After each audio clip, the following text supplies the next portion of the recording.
Assalamualaikum warahmatullahi wabarakatuh. Perkenalkan, nama saya Sri Nengsi, selaku moderator dari kelompok 6.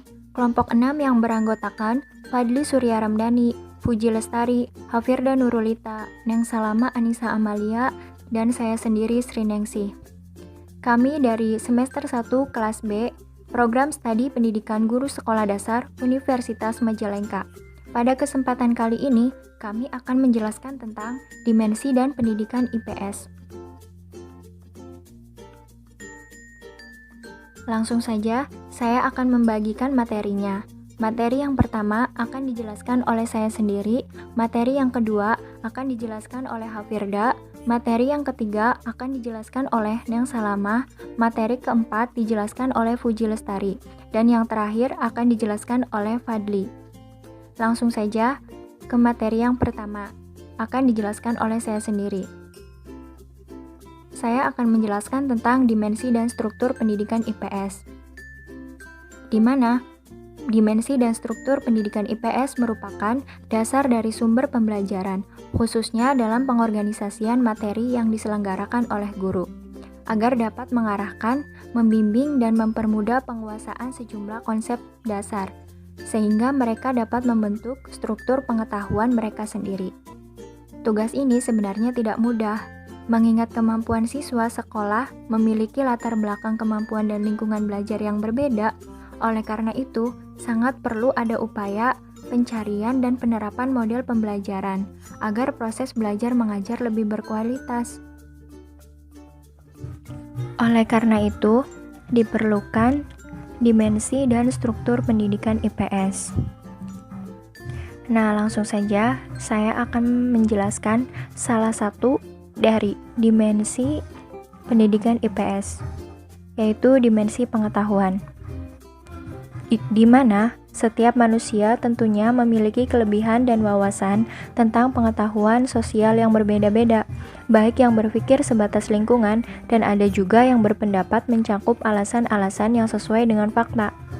Konsep, baik generalisasi yang dipahami oleh individu atau siswa, dan hal yang terpenting adalah fakta yang mana merupakan data yang spesifikasi tentang peristiwa, objek dan hal-hal yang terjadi yang harus dikenal terutama dalam kehidupan sehari-hari dan yang terjadi dalam lingkungan sekitar.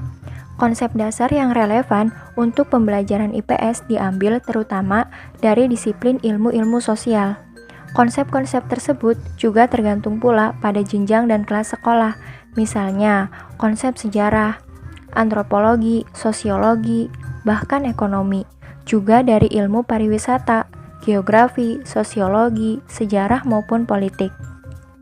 Pengembangan dan generalisasi adalah proses mengorganisir dan memaknai sejumlah dan cara hidup bermasyarakat.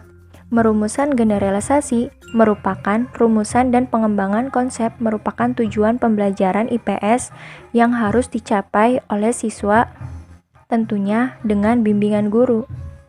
Nah, baik itu saja materi yang pertama yang sudah saya sampaikan.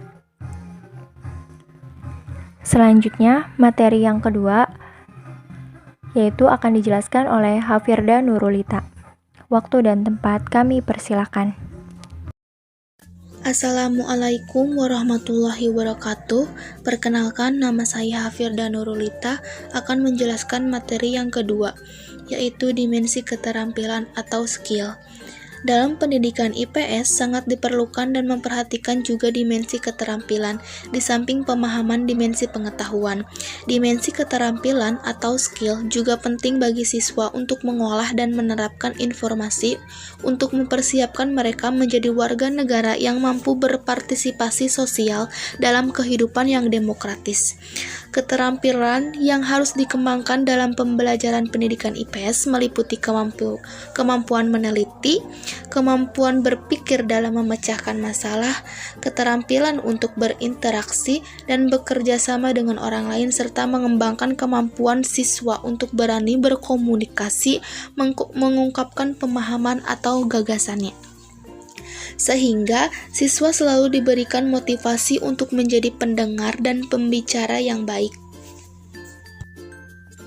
Terima kasih kepada Hafir dan Nurulita yang sudah menyampaikan materi yang kedua.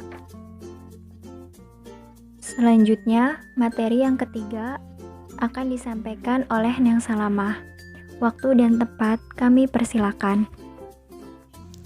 Baik, terima kasih kepada Sri Ningsih yang sudah memberikan saya kesempatan untuk menyampaikan materi.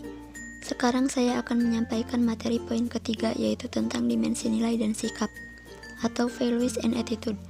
Dimensi nilai dan sikap atau values and attitude dalam pendidikan IPS berhubungan dengan seperangkat keyakinan yang tercermin ketika berpikir dan bertindak. Nilai dipelajari dari pergaulan antar individu dalam suatu kelompok, seperti dalam tradisi atau budaya, agama, hati nurani, dan kesepakatan bangsa. Menurut statement dalam buku Adi Susilo tahun 2013 halaman 56 mengatakan bahwa nilai adalah sesuatu yang memberi makna pada hidup, yang memberi acuan, titik tolak, dan tujuan hidup. Nilai merupakan sesuatu yang abstrak dan ideal yang dianggap penting oleh seseorang yang biasanya mengacu pada etika, estetika, dan logika. Contoh nilai misalnya nilai kesopanan, nilai kemanusiaan, nilai gotong royong, dan sebagainya yang masih perlu dikonkretkan ke dalam suatu norma. Program pendidikan IPS memberikan kesempatan kepada siswa untuk mengungkapkan dan merefleksi nilai-nilai yang dianutnya. Nilai yang dianut siswa tergantung pada kondisi keluarga, agama, atau budayanya. Dengan kata lain, siswa hendaknya diberi motivasi untuk bersiap diri membenarkan posisinya dengan menerima segala kritikan yang diajukan terhadap dirinya sendiri sebagai proses menuju pribadi yang lebih baik. Terima kasih kepada Neng Salamah yang sudah menyampaikan materi yang ketiga. Selanjutnya yaitu materi yang keempat akan dijelaskan oleh Fuji Lestari. Waktu dan tempat kami persilakan. Assalamualaikum warahmatullahi wabarakatuh. Perkenalkan, nama saya Puji Lestari dari kelas 1B PGSD dari kelompok 6. Sebelumnya, terima kasih kepada Sri Ningsih yang sudah memberikan kesempatan kepada saya untuk menyampaikan materi. Sekarang, saya akan menyampaikan materi poin keempat, yaitu tentang dimensi tindakan. Tindakan sosial merupakan dimensi pendidikan IPS yang memungkinkan siswa dapat aktif dalam proses pembelajaran. Siswa dapat berlatih secara konkret untuk berpartisipasi aktif dalam masyarakat yang demokratis. Pembelajaran yang mengajarkan untuk menghormati individu, memiliki harkat dan martabat yang berkomitmen terhadap keadilan sosial, dan memperlakukan manusia sama kedudukannya di depan hukum.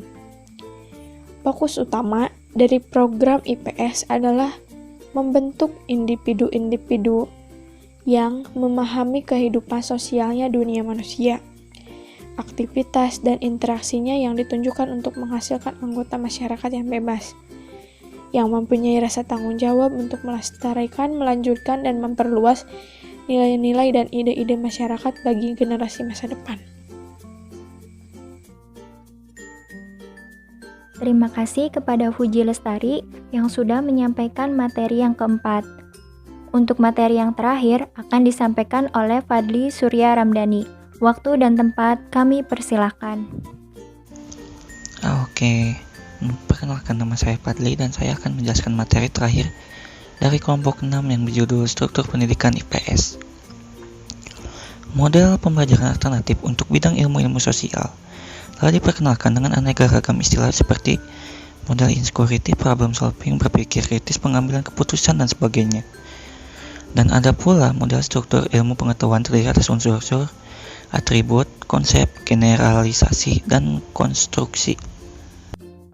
Baik, terima kasih kepada rekan-rekan semua karena sudah menyampaikan materinya. Dari materi yang sudah kami jelaskan, dapat disimpulkan bahwa dimensi IPS, dimensi pendidikan IPS yang terdiri atas dimensi pengetahuan, dimensi keterampilan, dimensi nilai dan sikap, dan dimensi tindakan.